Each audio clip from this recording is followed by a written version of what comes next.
Hey everybody, welcome to New Music Day Live. We have film director Jesus who is doing a lot of great things. I'm super excited for this interview today. How are you doing, Jesus? I'm good. How you doing?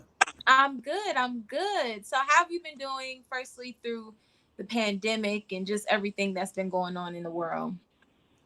Um, it's personally, not too much has changed in terms of my routine. Mhm. I've been for the last year and a half developing this next film, so I've been home researching and writing and just doing a lot of pre-production. But of course, I lost some friends and family members to coronavirus, so it's definitely serious, and people should take it serious and wear your mask and social distance and do everything we have to until we have vaccines or herd immunity or whatever the next phase of this is. It did provide an opportunity for people.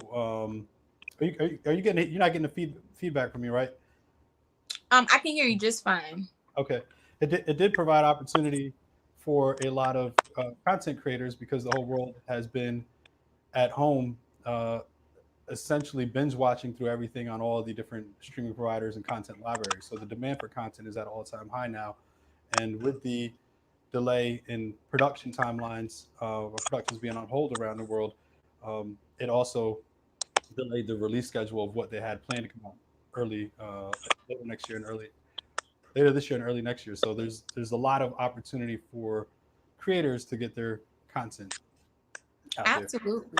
Absolutely. So we know that your title is a film director, but I know you have done so many other things. So like what made you want to get into the entertainment industry in general? Like just what gave you that hunger? Um, that's a great question. I mean, for me, it was more of um, a passion for community, um, being the background that I've, um, the adversities I have, and the things that have surrounded me, and I found the arts as an outlet to change my personal circumstances, which I wasn't looking at immediately, but more about providing opportunities in my community, and then discovered that I had this tremendous talent that I was completely unaware of. So it wasn't what most people would get into entertainment for. If they go to school and they look at it a career and they look at it for the fame or the glitz, the glamour, the money. None of Mhm. that was appealing to me. Even today, still, I choose art over algorithms, and always focus on the merit, artistic merit of a project, as opposed to what's going to, um, pan out to be a more profitable venture. So, yeah, for me, it's about the social impact. Absolutely, absolutely. So I was just reading up a little bit on you, and I seen at the age of 22, you survived like 22 gunshots just coming at you. Like, how was that experience, and how do you think that it molded you as a person? It definitely gave me a lot of grit. I think one of the things, transitioning from, um, coming from humble beginnings, and kind of finding my footing in the world, and purpose, and discovering this talent, is, um, I always questioned if I was a product of my environment, because so many friends that I had that I grew up with were killed or went to jail, and we made a lot of bad decisions. And how much of that can you blame on yourself or your circumstances? Hmm. And ultimately, however vast the darkness, you must supply your own light, which is a quote from Kubrick, one of my favorites. Ultimately, you have to take ownership, and create your opportunity. And I realized that it was a combination of me, absolutely being a product of my environment, because the things, the skill sets, and the persistence and the resourcefulness that I have today gives me a competitive advantage. But also, I kind of escaped some of those traps, not through my own wit, but just by the glory of God. 22 shots at close range is nothing to sneeze at.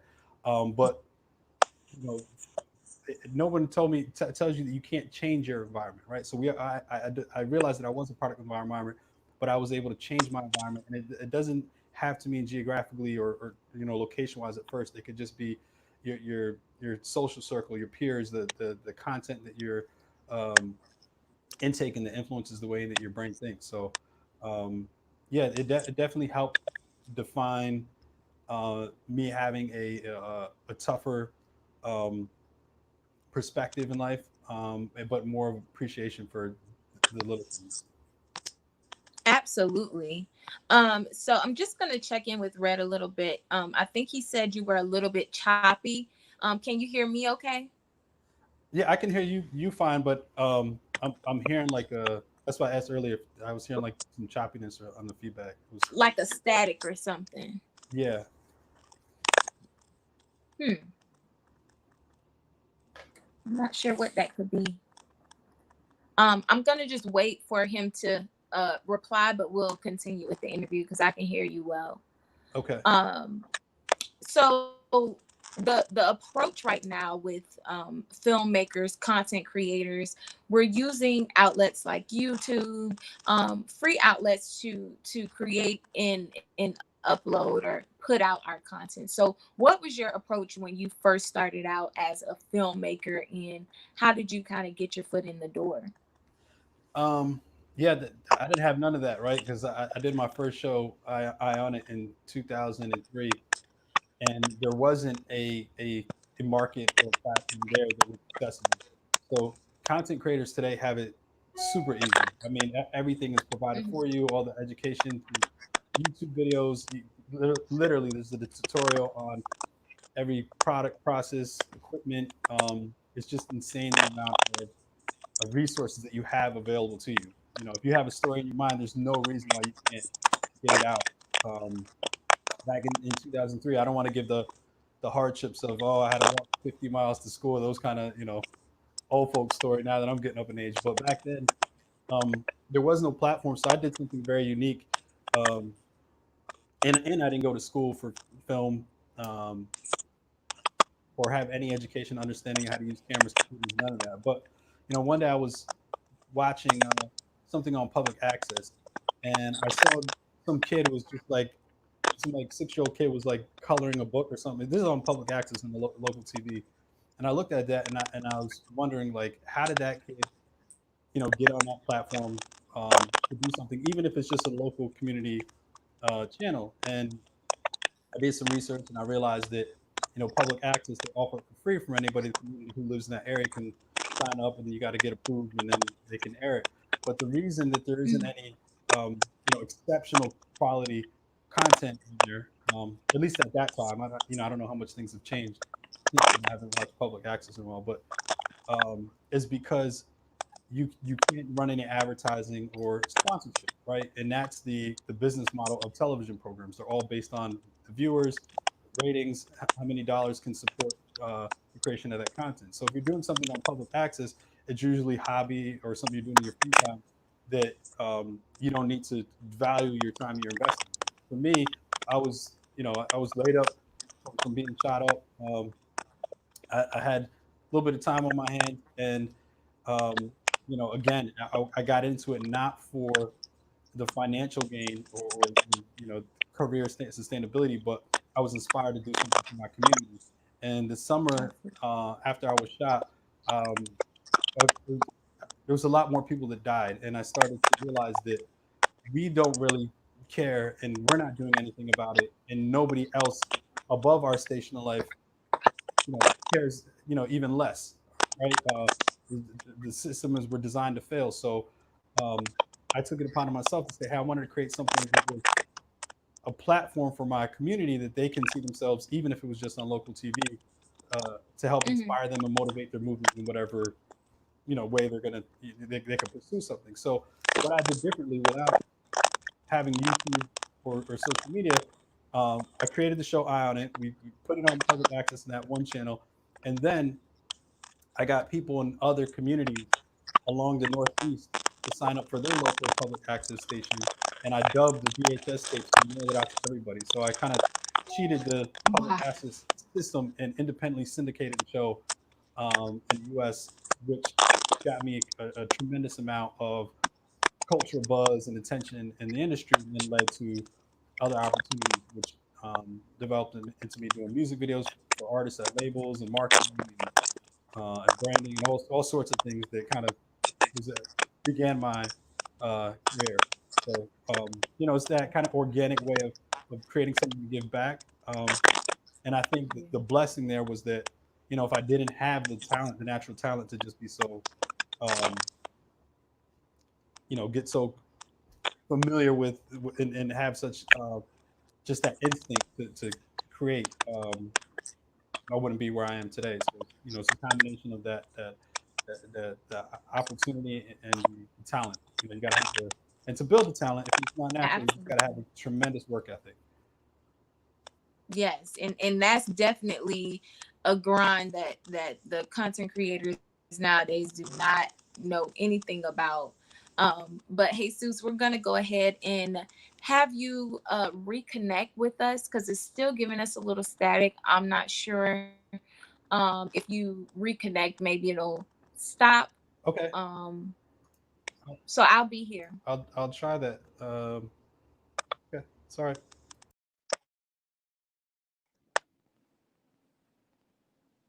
Okay, so just waiting for Jesus to get back with us. Hopefully the reconnection works.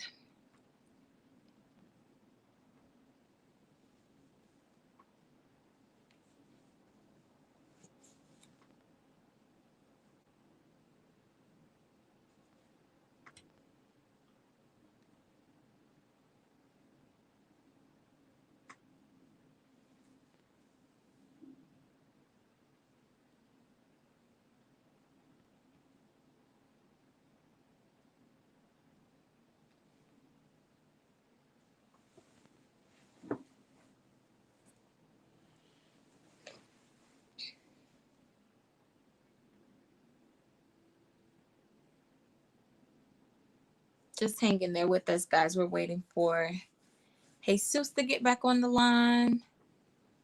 Hopefully, he can reconnect.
Alrighty. Is that any better? Let's. I don't know. I switched my speaker audio to hear you on the headset. If maybe we'll I can clip it out definitely because of hear you. feedback. I hear a small static, but I don't think it's as bad as it was before. Okay. Yeah, that sounds better. Um, and we'll have Red like give us some feedback in a minute. But starting back off where we were, um, just you saying that you were sending out tapes to people trying to get your content out, like that's huge. And like I said, I think the content creators nowadays really don't know much about that hustle. Even me, I don't know anything about, putting so much work and effort into something like that. And I read that you were recognized by not just one, but two presidents. So could you like tell us what content were you recognized for and what was that experience like for you? Yeah. And again, that goes back to just work ethic, right? If you want to be successful at anything in life, you really have to just put in the hours and be a master of your craft. And for me, um, you know, the thing I always go back to, that for me, it's not about the financial gain, and I think that's why I've been so blessed, because I always give without expecting. Um, so, for first time I was honored was, by uh, Bush for my work in financial literacy.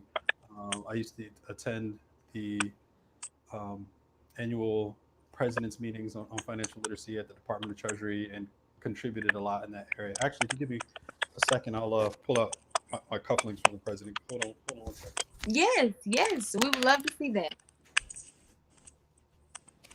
So yes, guys, Jesus has a lot of things to show us, a lot of things to tell us about his work. He does amazing work. Like he said, he's all for the people and the state of the world and what people have going on. So I'm excited to hear more. Yeah, I never do this, but since now we're doing home interviews, and it's right here. Yeah. These are I don't know if you could see them, how well you can see them. No, probably won't be able to see them. Yeah, I can see it. Hmm. Yeah, so these are cufflinks the presidents gave me, the President Council on Financial Literacy. So that was cool. And Wow. then the bigger acknowledgement for me that meant a lot more was being honored by Barack Obama as a champion of change, and mostly around my work in gun violence prevention. And in 2005, I Hmm. started a nonprofit called Guns for Cameras to get guns off the streets and give kids video cameras. And Hmm. at the time, back then, YouTube wasn't big, and there wasn't so many content creators, and everybody in the hood didn't want to be a director or filmmaker, which is great that they are now. So last year I started Hmm. a new agenda. I launched a film school called the SIC Film School, SIC, and SIC stands for Social Impact Content. Because now that we do Hmm. have the cameras in so many hands, the young filmmakers, I feel like the next level up, the next focus is to nurture responsible voices in media and create more content creators that are delivering a powerful, inspiring narrative. So the Hmm. tagline for the film school is "Healing Humanity One Voice at a Time." So we hope to make considerable impact in in the industry and society, because film is the most influential medium, and it definitely impacts and influences how we see ourselves and see each other. So this is part of why my next film is Suicide Saint, addressing mental health. Absolutely. So, just with the Black Lives Matter movement, I know people, a lot of people have said or compared police brutality to black on black crime, or gun violence. What is your take on that? Because I'm just really interested to know, since you actually work in the community with these kids. Yeah, I think the problem, the good and bad thing about social media is that we have access to information at so rapidly, and there's so much accountability, but then there's also so much misinformation, and people get, they start spreading these you know ideologies that they create overnight, that when you look at the bigger picture, the relevance isn't, like, some people make the argument that, okay, if we're going to worry about police brutality, then in the black community, 90% of black people are killed by other black people. But that goes for any Mm-hmm. race or ethnicity, right? Like 80% of white people are killed by white people. So we don't call that white on white crime. I think it's just crime in general. We need to, you know, where there isn't a race conversation, we need to, withdraw and have a conversation about humanity.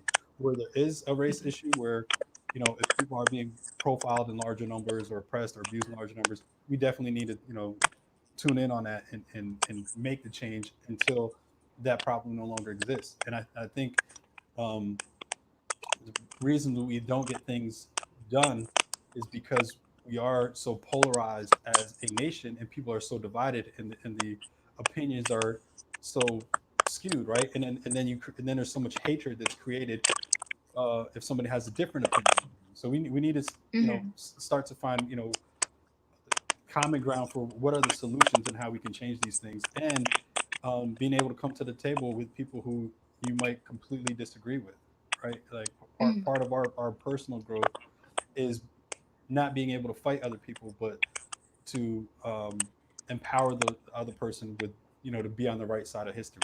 um, And racism is something that it's also derived from mental health, and it's something that's taught, right? People who are in positions of power, power corrupts, and absolute power corrupts absolutely, and those people in power then develop a culture of how they treat or oppress other people, and then they instill that in their children and their children's children. So the cycle continues until we find a way to break it. But if if you're throwing more gas on the fire, everything's going to get burned down. So we have to find a way to find peaceful solutions, and find resolve in understanding each other's perspective more. Wow, that's awesome. So, your new initiative, replacing guns with cameras. Oh, that was, I'm sorry, that Um, was in 2005. so That that was was old. 2005. So you said you were wanting to bring it back, though, right? The UN, I have a partnership with the UN for Suicide Saint. They've been talking to me about bringing it back, Okay. and it would definitely be more relevant now. But I think Hmm.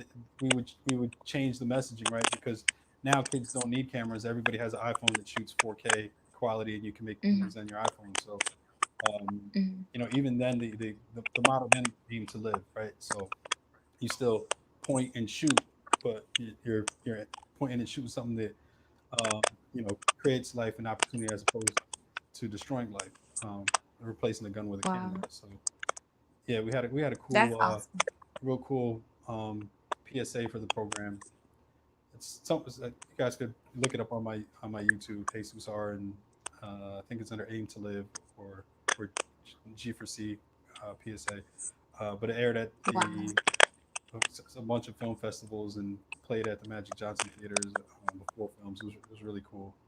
Um, we had a 3-year partnership with BET and a couple other networks and media brands to get out the, word about the program. Wow, I absolutely love it. Just the message, just everything it stands for, especially since, with Corona, the kids don't know if they're going to be going back to school. They don't know if they're going to be homeschooling. So, just something to keep them busy. I think that's awesome. So, we also know, Jesus, that you've done marketing for a couple of big names, created a fragrance for the prince. Like, how did that happen? Uh, um, I'm just blessed. Um, you know, Wow. you when you're passionate about what you do, and you're honest and you're sincere, I think the universe connects you with the right people. Even for my Mhm. film now, Suicide Scene, I've just been blessed to attract the right people, and I'm so protective of my energy in my circle that I try to keep out a lot of the nonsense, because we only have a certain bandwidth of how much that we can, um, that flows through us, of how many different people we can communicate or connect with at one point. Malcolm Gladwell mentions it in a tipping point. He calls it something else, about the number of friendships or relationships or people that you could just consciously have, right? And it's like when one door closes, Mhm. another opens, and you have to be very careful of not leaving, channels open that aren't, uh, conducive to your progress, right? Because some relationships you have are just a waste of time. Not meaning you need to get something out of every relationship, because some relationships you have there are just to give. But if you want to be successful, you have to, differentiate between, you know the two-way streets that are going to be, help you elevate your mission, and your vision, and then the ones that are, you're just, relegating as kind of charity, philanthropy, if you have some relationships that you don't benefit from. Because there's a lot of people in my Right. life that I just mentor, right? It's just about, hey, here's my number, you can call me anytime if you have questions. I'm very, receptive to people hit me up. If people, after this, want to follow me on Instagram /HesusR, Hmm. DM me. I respond to DMs. I'm always connecting people. I feel like the industry is full of middlemen who are always trying to tax you for relationships, whether they want to get a paid commission or finder's fee or whatever. I'm that guy who's like, I'll just connect you. Right. I don't want nothing That's from it awesome. because I feel like everyone in my circle, if I do something for you and you elevate your career, at some point there's going to be something you can do for me. And if I didn't charge you, then you're going to be more conscious to say, you know, I owe him a favor if that's what it is, right? If you want to call it a favor, if you don't want to call it Yeah. anything, but Hmm. I think we should all be more of the mindset that we need to just help and give to each other because when the tide rises, all the ships elevate. So um, Absolutely. I think people need to think more in terms of circles as opposed to individuals, right? 'Cause you can't Hmm. help everybody all the time, but if you help elevate your circle, then these circles start to overlap. Yeah. And I guess as a filmmaker and the way that you had to kind of promote your own projects, marketing isn't too far fetched, but creating a fragrance, like how did you approach that? I'm not sure if you've ever done that before, but how did you approach something that was just so different out of the box? I think everything I've done, I've never done before. So Okay. it's when Mark Zuckerberg started Facebook, he didn't do any social networks before that, right? He was in college. He did his Mhm. first thing, Facebook. Boom, it hit. I think we get labeled and boxed and kind of you know people their expectations of each other. It's we're constantly minimalizing each other and tearing each other down and thinking that, Mhm. oh, because you haven't done that you can't do that. And for me it's that's the most absurd thing because you have to start somewhere. I was fortunate that I had one true talent and skill set, which was my creative energy, right? Whether that Mhm. comes through my thought or through me, from another source. I have the ability to create, entirely original ideas that are provocative and impactful and game changing. And Yeah. that's where my skills lie. Outside of that, um, I'm not the. There's a lot of areas that I have flaws and weaknesses, but yeah, for me to do the fragrance was I created the name, the logo, the branding. We launched at Harrods in London. It did 1 million in sales in its first year, and then we went to Selfridges, and now it's in like 34 countries and around the world. And we've won Best Wow. Design Award above Chanel. And you think about Chanel being this multi-billion-dollar company, a staff of however many people, and I created this fragrance with one other person, it was just two of us. The actual person who created the scent and the fragrances, and I did the name, the branding, and the marketing. Um, but it was the first fragrance I ever did, and it was a huge success. But I think that goes for everything that I've touched. I've just been very fortunate to be, um, always winning. Wow. So, Jesus, if it was one thing that someone told you that crossed your path that really was like a game changer for you and kind of just made everything come into perspective, what would you say that is? One thing that crossed my path that was a game changer. Like Uh, something that someone said to you or gave you advice about? well, it's funny because I had a call the other day for a radio interview. And somebody was asking me about mentors uh, that I'm thankful to, and unfortunately, I didn't have any when I started out because I was so removed from the industry and the system that I had a very scrappy upbringing in terms of entertainment and just making my own way. Even when I got the call to Hmm. work and run Puffy's shop as the EP at his Combs Enterprise, you know, everybody in that system starts as an intern and works their way up. Or if somebody comes out of Hmm. college, they go from one organization to another. But for me, I had to build already 10 years of building my success outside of anybody's corporation, um, and got the call because I was making so much noise or had so much prolific work under my belt. But um, I wouldn't say that I had those positive affirmations, but it was more the negative ones that inspired me. So the game changers were the people who doubted me or said I couldn't. Um, and then just seeing the reaction, because everything is impossible until it's done. So I would Mm-hmm. go to somebody and say, hey, I'm going to do this. Like when I did my first show, everybody was laughing at me, or like everybody in the hood was like, uh, you're a gangster, you're not a camera guy, you're not a movie guy, you're not a TV guy. Like it was so far removed from my process and our way of life and the culture where we come from. Now that the lines are so blurred, right? Like everybody who's a hustler is a rapper or a filmmaker, or like there's back then it wasn't cool to hold a camera or even touch a computer. Um, so for me, yeah, I didn't have any of the those game changing moments. It was always something that I had to draw from within, and just overcoming people's not having any expectations for me. And then after a few years that changed, right? Because then people started to see the pattern of like, whatever he sets his mind to, it's out of here. So now Yeah.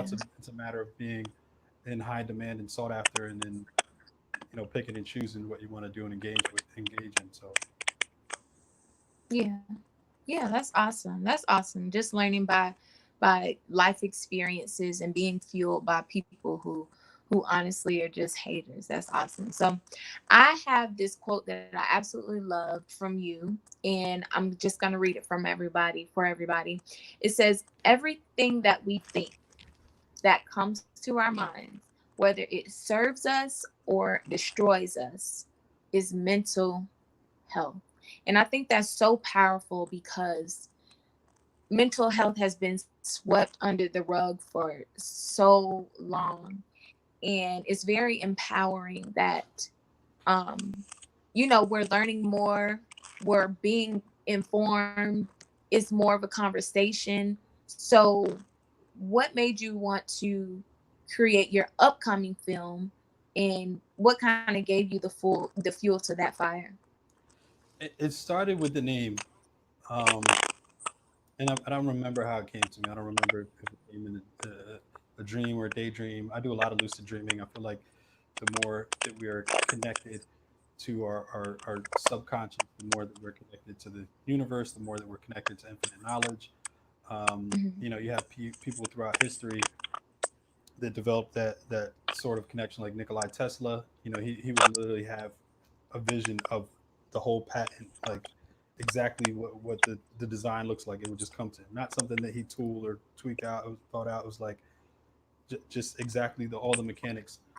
And it's like, where does that come from, right? When you have an idea for something, we're so divided in society. Like you have your creatives and you have your suits, your business people, and it amazes me at how some people, having left and right brain functionality, that some people access the different side of their brains to such an extreme. You have people who are so creative and have like zero business sense or skill, and then people who are so great with numbers that they don't have any intuition about art, although they might be able to appreciate it.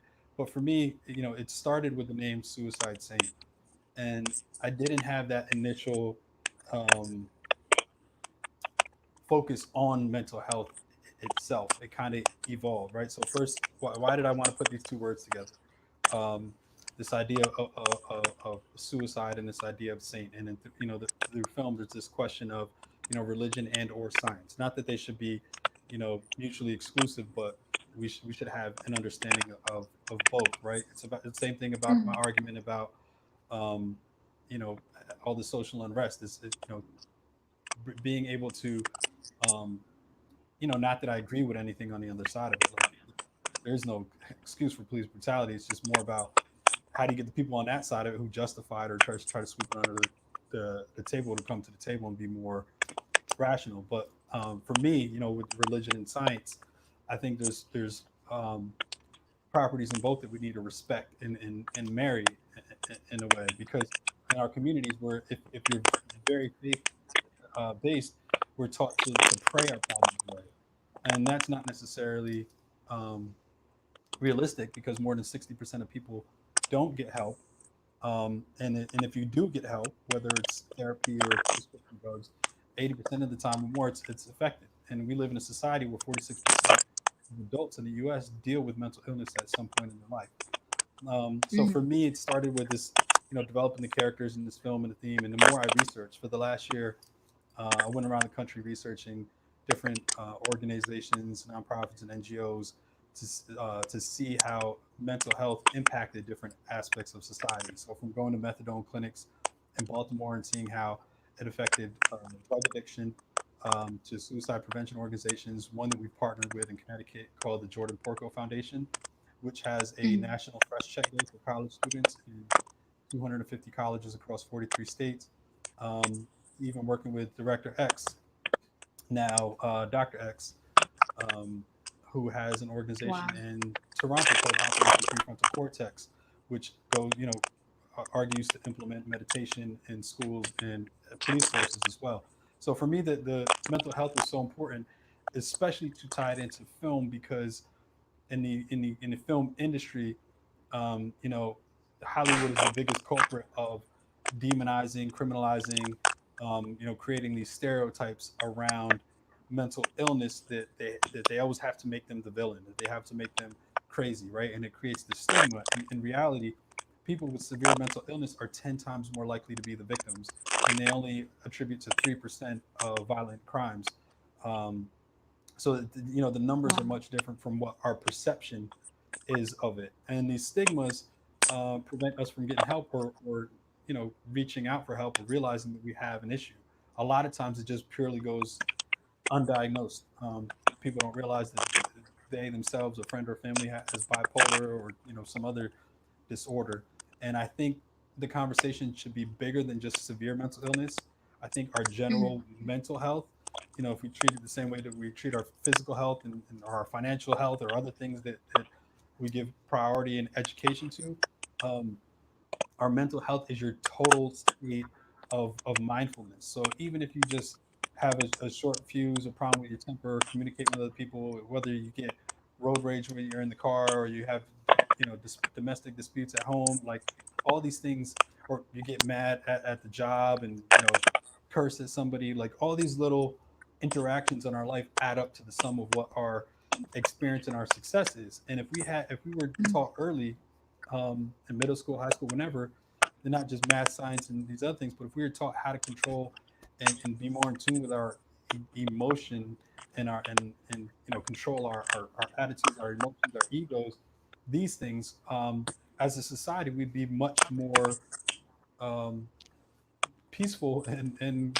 have a little bit more understanding, and communicating, because our biggest problem is when things are escalated, right? That's the biggest problem in the police force, is the poor training on, they have phenomenal training for gun, and tactical, and reading body behavior, and but of like, if they're trying to detect criminals, but they have terrible training when it comes to just having a more human interaction, with someone, right? I think it's just horrible that they approach and treat everyone as a potential criminal, Yeah. and then the slightest thing, then it just starts to escalate the situation. We as citizens shouldn't be in a position where we have to naturally, um, you know, try to de-escalate when we have our own shit going on, and you're the one with the gun. You're always afraid for your life, but when you're the one with the gun, so when you're approaching me with the badge and your boys and guns and the lights, and the, like, I'm the one who's scared and nervous. So forgive me if I'm acting a little bit indifferent. But you're the one who's in the position of power and control. Like, Mhm. and then the argument about, oh, there's always good cops. Well, if there was, they would root out all the bad in each one of their respective departments, but they don't. They create this unwritten wall of the blue, the unwritten rule, this blue wall of silence, where they have to cover for each other no matter what. So if the police can't even police themselves, and they're not serving us, I don't know if defunding is the answer, but there Mhm. definitely needs to be, there needs to be some disruption there, some reformatting, some retraining. Sorry to go off on a tangent, but yes, everything comes back to mental health. So the more I'm realizing, the importance of this film, um, racism, police brutality, all and officers, to them as well. They're good human beings, but once they put on that uniform, they're adopting that power and that culture, and then they become, susceptible to what, the emotional, psychological impacts are to them. They have high stress. They are dealing with real criminals, right? So it's hard for them Hmm. to take themselves out of, one day I'm being shot at, the next day I'm just pulling somebody over for a ticket. So we have to have some compassion to understand, no matter how wrong we know a situation is, where does that come from? Um, because without understanding the root of it, we're never going to be able to create a solution. Absolutely. So, what type of film is this one? Is it like a documentary? And why should people really like tune into this? If you could give like elevator pitch. Oh, no, no, no elevator pitches. I don't. I'm never trying to sell. Um, yeah, I'd rather leave less out and be more mysterious and vague about it. No, it's the genre. It's a sci-fi, super spiritual, psychological drama. So it's a Okay. genre kind of bending film. Um, if we broach the subject matter of mental health, but I'm still doing it in a way where it's very entertaining and provocative. So it's not like this. You don't feel like it's just this PSA and constant messaging. Like everything is done um, in such an elevated, artistic. Uh, it's this visually immersive, emotional experience. So as great as the storyline is, there's so many layers to how you're going to react and feel, because we Hmm. really go into depth into exploring the mental state of these two characters. Vincent Cross, who deals with schizophrenia and hypervigilance, who grew up in the hood, and um, I'll leave it there. I don't want to give all his backstory. And then Thomas Meadow, who's dealing with PTSD and this self identity crisis. Wow. Well, that sounds very entertaining. So, when can we expect to see this film, and where can we watch it at once it's released? Release date is 12/22/21, so we're more than a year out. We're filming this fall, and between Okay. Newark, LA, and possibly Mexico, depending on how this second wave hits. Um, yeah, so late next year, but we are starting um, marketing this summer. We're going to start putting out music from the soundtrack. We have an amazing partnership with the This Is Madness Festival in London. That's taking place on October 10th, which is Hmm. also going to be a highlight of our partnership with the UN. So the United Nations is doing a 40-day safer city initiative. Oh, excuse me, it's 40-day safer city initiative, from September 21st to October 31st, and over the 40 days, each day they're highlighting a different organization from around the world. And Suicide Saint will be the only movie in that initiative in the world that they're endorsing for this program, which we will be day number 20, which falls on October 10th, World Mental Health Day. So we have music from the soundtrack that's going to be coming before them, and hopefully the artist on the soundtrack will get an opportunity to perform in London for that festival. Wow. And we're still, because we're not shooting until the fall, we're still casting. And for some departments, I'm still bringing on crew. So if you're in the industry, if you want to get into film, I don't look for people with the biggest resumes and experience. I just look for talent and work ethic. That's awesome. I'm not caught up with names. Like, I was saying before, everything you do, somebody has to do it for the first time. So Hmm. we do have some phenomenal, people with crazy amount of experience, but it's not just Hmm.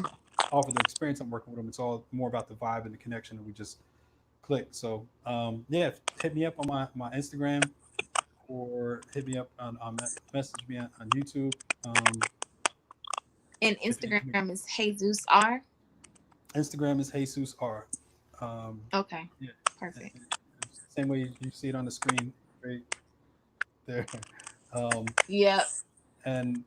and yeah, I'll check DM. So crew, if artists that want to submit joints for the soundtrack, the prerequisite for that is that you have to have music that has some context around mental health, which Hmm. is pretty much everything. It could be you know depression, anxiety, heartbreak, but something where I just don't want anything that's you know glorifying violence or material things. Like it has to have, Mhm. something that's heartfelt. That's awesome. I love that you're giving other artists a chance because, it can be so hard to break into the industry. So I think that's awesome. Now, Jesus, what do you have anything else going on that we should be tuned in for? I'm definitely going to be sticking around and tuning in for this video, this movie, because it sounds awesome. But anything else we should know? Um, Thank you, Brianna. I appreciate that. And no, just Suicide Saint. Tune into that. I'm not working on anything else. Um, I will say that after Suicide Saint, we're going to be doing the Hector Camacho movie next year. Mhm. So that's like future project. But for right now, I've over my career, I've gained a lot of benefits and value from being a phenomenal multitasker. But I'm at a stage where now I just focus on one thing at a time. Um, so I'm not doing Tunnel anything vision. else. Yeah, nothing else but Suicide Saint. And respectively, the last film that I did, which was a featurette, 40-minute Asian Mob, was I wrote the script in 3 days, and we shot 32 actors in 20 locations in 5 days. So it was like in a couple weeks we had Wow. finished that and then premiered at the HBO Urban World Festival and created a lot of buzz. But when you think about that 3 days compared to now, I'm already 500 days into writing Suicide Saint, and we Hmm. still got another 4 months of pre-production. The Hmm. like the artistic level that this film is going to be at. This is definitely going to be my masterpiece. Um, Suicide Saint is going to be the most significant thing that I create in my Wow. life artistically. Hmm. Awesome, awesome. Well, we wish you all the luck. And before you go, Jesus, I know that you were telling us you really didn't have any guidance or any advice. So, if you can tell your younger self or aspiring film director that's watching this right now, what advice would you give? Those are two different questions because if I was going to tell my younger self, I would say don't do nothing different. Go and make your mistakes and do everything because you learn more from those. If I was going to Mhm. tell a young filmmaker today, really, really just focus on mastering your craft. The opportunities will come, the universe will present them, but that old cliche, build it and they will come. Like you just have to get so locked into what you're doing, and really find your voice, your personal voice that makes you different from everybody else. If there's something weird about you, embrace it. Like those intricacies of what makes you different and what you might perceive as being unacceptable to society right now is what's ultimately going to set you apart and give you even more value down the line. So, just tune into what you know best, focus on that, you know, build your craft and your work ethic. And if you need help, hit me up. That's awesome. I love that. That's a great gem. So, everybody watching, thank you so, so much for tuning in. Again, Jesus has Suicide Saints coming out. If you guys want to be a part of that project, follow him on YouTube and Instagram at Jesus R, and he responds to DMs. So, make sure if you guys have any questions, make sure to reach out to him. Also, guys, follow us on Heat Seekers INT at on Instagram. If you want to be on the show, email us at heatseekersint@gmail.com. Thank you all for tuning in. Thank you, Jesus, for joining us today. Best of luck on your movie, and I can't wait to watch it next year. Oh, thank you, Brianna. Thank you, Heat Seekers.